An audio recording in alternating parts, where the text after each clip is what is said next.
Hey everybody, hope you enjoyed that Shazam trailer. We have another really exciting treat coming up. We have Eisner Award-winning artist, Mitch Gerads.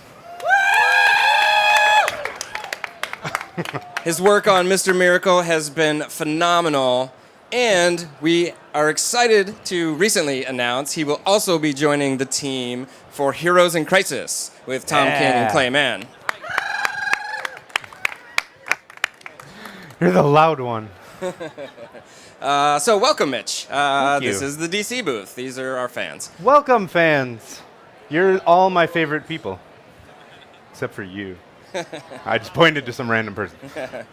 So what are we going to draw today? Yeah, so I figured instead of doing like a tight thing and talking about it the whole time, I would just do a whole bunch of quick little nonsense and we can chat about stuff.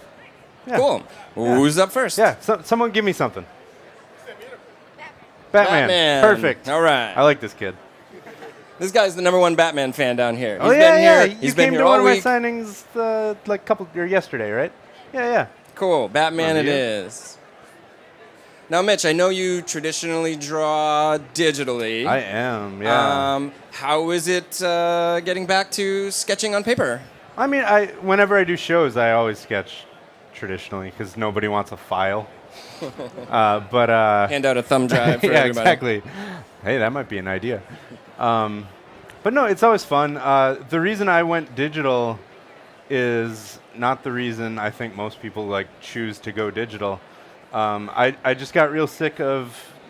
I had a studio, and my wife would come home from work, and we would say hi and stuff, and then she would, go in the room and watch TV, and I had to go back to my studio, and we wouldn't like hang out and really see each other a lot. So then I learned about the Cintiq Companion, which is like a complete Cintiq, like travel size that you can go anywhere with. And so I got one of those, and now I can sit on the couch with my wife and watch TV and stuff. And then I just grew to love it. The undo button is magic. And not only that, but like it's part of that, but with digital I found like you can just be real experimentational, because if you draw something wrong, you just erase it, go back, whatever. That you can still do traditionally, but it's a whole literally messier process. And when did you make that switch over? So I was working on the Evil Competitors book, Boo. and Skull Guy, and about halfway through it, so I did a 20-issue run there, and it was probably issue 10 or 12 that I had switched over, and literally never looked back. I know there's always an argument of you're leaving money on the table because you can't sell originals and stuff, but it's funny, as you get older, you learn that time means so much more than money. That's as serious as I'm going to get today. Let that my be a lesson poignant to all you moment. young fans out there. Yeah.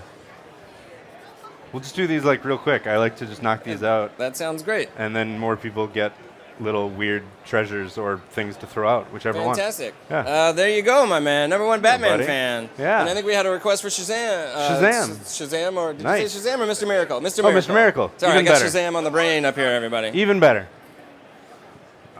So I have, it's, when you do these things, like it's really cool they call them remarks. I never call them that, but that's what they're called. You do these quick little things on books and stuff. Some people charge, I don't. So if you come to one of my signings and you want a little tiny doodle, just say so, I'll do it. It's not a big deal.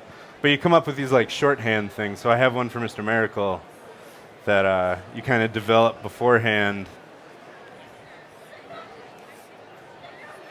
And it's funny, so I don't know how many of you read Mr. Miracle. I hope you don't. But it's sad and intense and has all these like adult feelings and fatherhood and all this stuff that just like weighs on a person. And then every time I draw Mr. Miracle for fans, it's like happy, smiley, like almost animated series version. So there's that little dude. There is Scott. Little happy scot-free. Fantastic. Mr. Miracle. So just to show you something different, I'll do another scot-free that I've been doing today. So my scot-free, if you have been reading the series, every issue he continues to grow that sweet, sweet beard. I wonder where the reference for that came from. Exactly. There's not enough bearded characters in comics, so I was like, let's go for it. Yeah, there you go. So this one will be for you. So this one's a little more serious. I don't know why, but like, I drew this for a few people today when they wanted bearded scot-free. And I'll clue you in on something that I've never really talked about in an interview or anything like that. And it's not a spoiler, Clark. Exclusive. You heard it here first. But so if you're a Mr. Miracle fan from way back, from the Jack Kirby stuff, you might remember Thaddeus Brown, which is the original Mr. Miracle, the human who was an escape artist who Scott-Free ran into and kind of befriended and eventually took his costume and became the next Mr. Miracle. But he had a sweet white beard with a giant mustache and stuff. So what I've been doing in the book is Scott started the issue 1 clean shaven and slowly growing it up, and by issue 12 he's going to have the exact same beard that Thaddeus Brown had. So he's evolved into Thaddeus Brown. That is fantastic. Do you, when you're paying tribute to a character or the history of a character, how much of that informs your day-to-day work on the book? A lot. The Jack Kirby collection is always on my table. It should be on everybody's table. Yeah, for sure. There's so much so it's weird.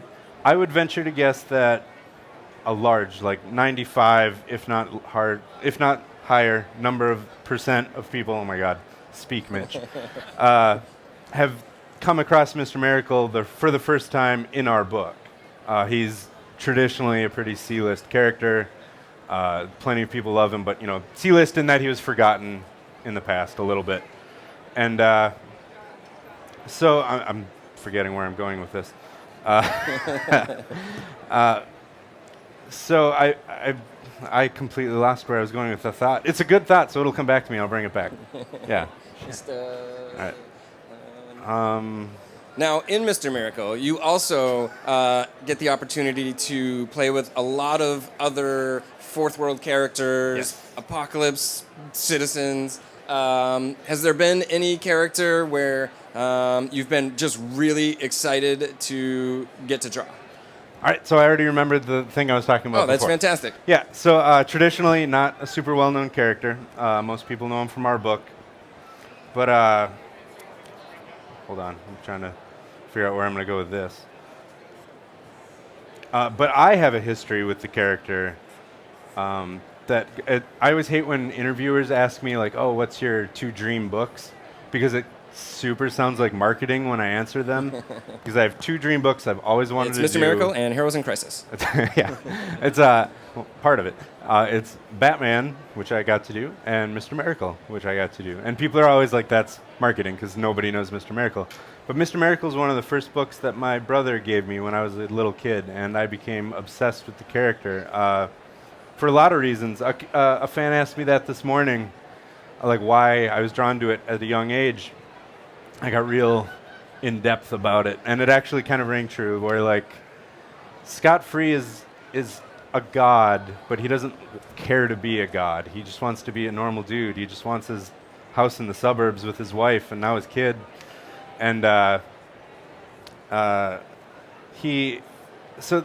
intriguing, because most superheroes, in some way aspire to be more than they are. And in Scott's mind, that's what he's doing. He's inspiring to be more than he is, but in the opposite direction. He's inspired to be normal. And I think that always, it either hit me in a weird way that, this guy who had all this, he could be a god. It's the same Superman thing of, Superman could take over the world, but he chooses not to.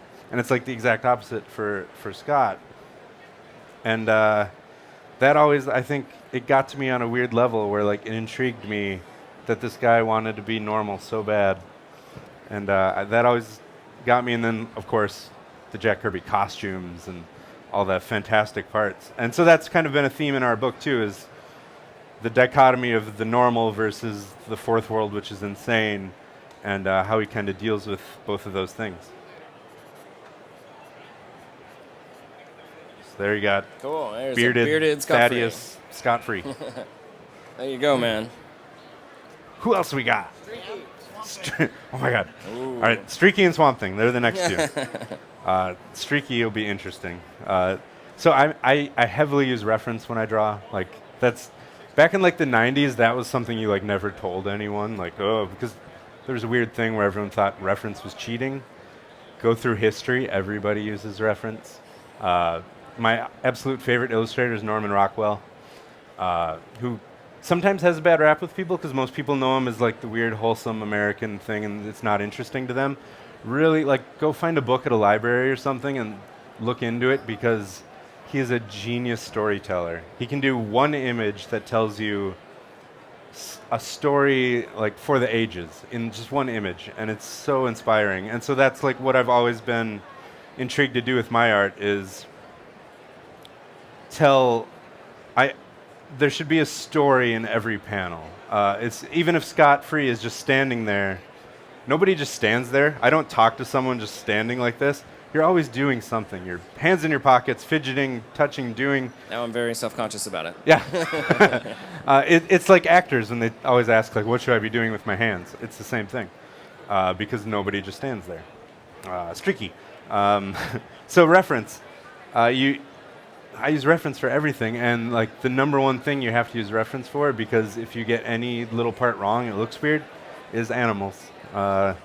Anyone who can draw like a perfect animal without any reference. Dustin was saying that when he was up here yesterday Sorcerers. too. Yeah, he's like, animals are the hardest thing to draw. Yeah. So streaky. So here's streaky. We'll go a little cartoony.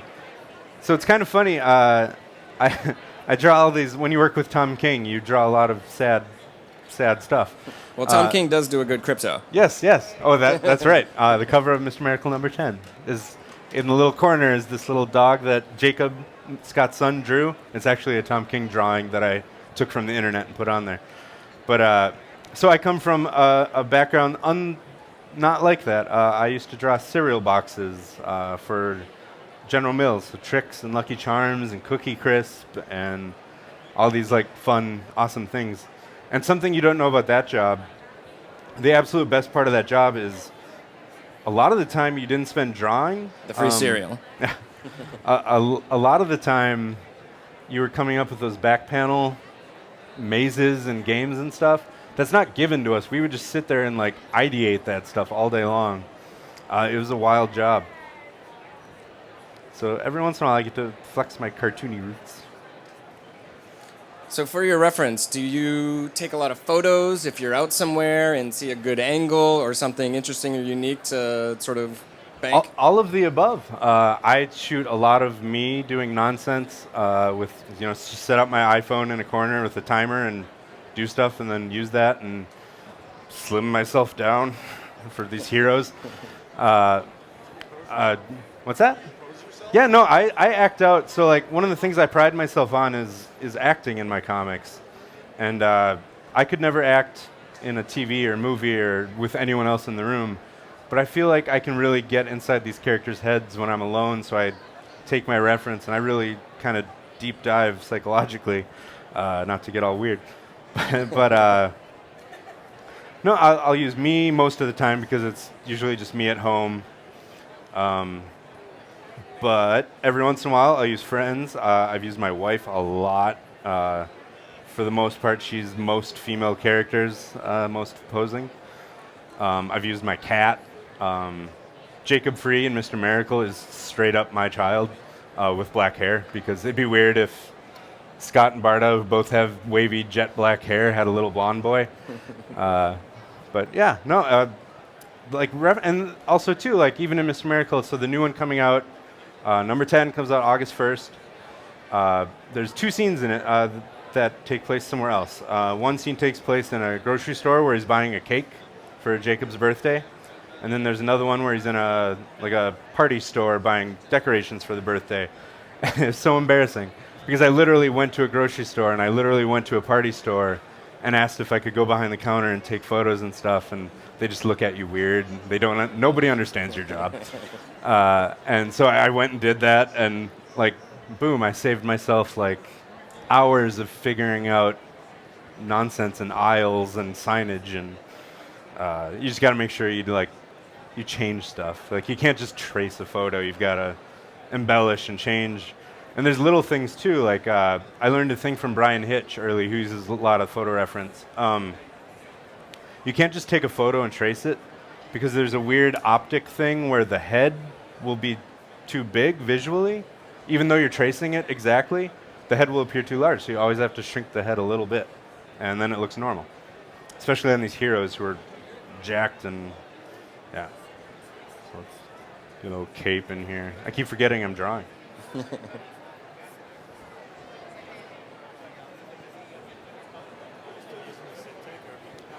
So we have a question? yeah. We can take a question. Yeah, I was just wondering if he's moved on to an iPad or if he's still using the Cintiq tablet. Yeah, no, I'm still using a Cintiq tablet. Not the Companion anymore. Quick insider baseball. Don't buy a Companion. They break all the time. But they have a new one called the Mobile Studio Pro. Choice. Awesome. That's what I use exclusively. And they have a bigger screen, but I actually prefer the little 13-inch screen. It's more intimate. I don't know why. I like it. I have no clue what's happening with his hands right now. Cool. Streaky's looking great. We probably got time for one more. Oh, okay. If we can do one more quick Sure. one. Oberon. I'll do that Swamp Thing and Oberon. We'll get them done. All right, we'll get him Yeah, done. Who called out Streaky? That was you? Here you go, Clark. All right. We'll start with Swamp Thing, because I know how to attack that. Oberon is interesting. Now, you got to draw some Swamp Thing in your issue I of did. Batman. Batman 23. I would say that was the most fun I've ever had. If you guys haven't Working on a comic? read that Batman number 23, pick it up. It's an amazing issue. But there's a double-page spread in that issue, which is just Bruce Wayne sipping tea in his study with the fire and the library books and all that. And he's on one couch, and then on the other couch is a giant Swamp Thing getting grass and dirt everywhere, sipping tea, that he made a teacup out of his own vines and hands and stuff. And then Alfred is behind, like, annoyingly sweeping up all the grass and all that stuff. It was so much fun to draw. Inside info on our end, that image is the screensaver of like half the people in the DC office. Well, that's cool. What was the name of the tablet again? The Mobile Studio Pro. Mobile Studio Pro. What's the most fun aspect of drawing Swamp Thing? There's a lot going on usually, and everybody sort of has their own interpretation and their own sort of look for Swamp Thing. So it was super intimidating, vastly intimidating, until I started drawing it, like actually sitting down. I'm like, all right, I got to do this. And then you realize that, like, once you get the form, the head, arms, legs, it's all just noodling. It's all just, here's a vine, here's a thing. Like, you don't have to match up. Oh, his flower was here in this panel. Like, it's ever moving. So you kind of just have fun. A lot of freedom then. Yeah, like 99% of artists you'll talk to, they'll tell you their favorite thing to draw is like bushes and trees and stuff like that, because you get to turn off your brain for a second and you get to make random marks that when you're done and you pull away from everything actually looks like a bush and a tree. And it's everyone wants to do those Bill Watterson trees from Calvin and Hobbes. Like that's what we're all having fun doing. You have a question? So that's loud. I'm currently going through my Mobius phase right now. And I just read Azarak, and I've been looking at some of the pages in Mr. Miracle, and obviously the 9-panel grid and everything. That's very reminiscent of Watchmen. Is there some of that Azarak-ness going on in Mr. Miracle, especially when it comes to the story beats and maybe even the scenes on Apocalypse, and your thoughts on that? Yeah, I get exactly what you're saying. I hate to burst your bubble, but no. I have specific things that I think about while I'm working, and I know Tom has specific things he thinks about when he's writing. And it's a lot of, for me, most of my inspiration, especially the storytelling, is all newspaper strips. It's Calvin and Hobbes, it's Garfield, it's that classic 3-panel setup, middle, punchline. And that's what I do with Mr. Miracle, is you can move your character through time easily through the 9-panel grid with your setup, your middle, and your punchline. So that's my biggest inspiration for storytelling. And then all my artist inspiration for that issue, or for that series, comes from like 50s and 60s illustrators, Austin Briggs, Al Parker, Norman Rockwell, a whole bunch of them. It's my favorite era of illustration. So I weirdly figured out a way to do that in a mainstream DC book, and nobody stopped me. So. Well, Swamp Thing is looking great, and thank you, Mitch, for Thank you. coming up here and hanging out with us, and congratulations again on last night. We're all really excited and really happy for you, man. Oh, thank you, man. Give it up for Mitch Gerads, everybody. Thanks, guys. Something? Whose Swamp Thing was it?